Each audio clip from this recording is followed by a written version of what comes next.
नमस्कार मित्रांनो, आज तुम्हाला मी इंग्लिशमधून डायरेक्ट मराठी ट्रान्सलेट दाखवणार आहे. एखादी फाईल तुमच्याकडे असेल, PDF फाईल असू दे किंवा वर्डमध्ये फाईल असू दे, ती इंग्लिशची मराठी, मराठीची इंग्लिश एक सोपी पद्धत दाखवतो तुम्हाला. प्रथमतः आपण जायचं आहे गुगल क्रोमवरती. गुगल क्रोम ओपन केला, इकडे टाईप करायचं आहे इंग्लिश टू मराठी ट्रान्सलेट. पहिलीच वेबसाईट आहे गुगल ट्रान्सलेट, त्याला क्लिक करायचं आहे. इथे आपल्याला आपण नेहमी पाहतो, इथे टाईप केल्यानंतर आपल्याला या साईडला भाषांतर होऊन येते. सेम वरती बघायचं आहे दस्तावेज लिहिलेला आहे, दस्तावेजला क्लिक करायचं आहे. जी तुमची फाईल आहे ती इथं ड्रग करून टाईप करायची आहे. आता दाखवतो तुम्हाला. मिनिमाइज केलं आहे, मॅक्झिमाइज करायचं थोडं. माझी फाईल आहे आता ह्याच्यामध्ये. आता ही फाईल आहे PDF. ओके, मी ड्रग करणार आहे, डायरेक्ट गुगल क्रोमला टाकणार आहे,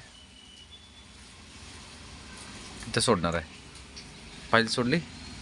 आता इथं भाषांतर करा म्हणून काय बघा, इथं पहिला सिलेक्ट करायचं आहे तुम्हाला. फाईल कुठली आहे तुमची? आता ही मराठी नाही आहे, ही माझी फाईल आहे, इंग्लिश फाईल आहे.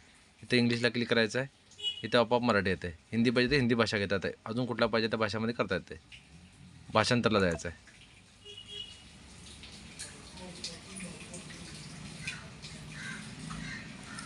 तुमचं भाषांतर झालेलं आहे.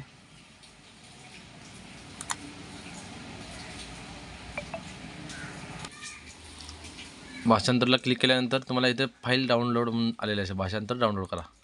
डाउनलोड केल्यानंतर तुमची फाईल इथे कोपऱ्यामध्ये डाउनलोड होते. फाईल ओपन करायची आहे. तुमची फाईल मराठीमध्ये झालेली आहे. हीच फाईल तुम्हाला PDF इंग्लिशमध्ये दाखवतो तुम्हाला. मिनिमाइज.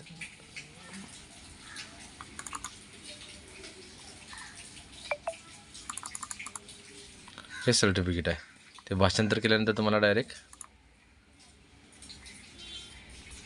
यामध्ये ओपन झालेलं आहे.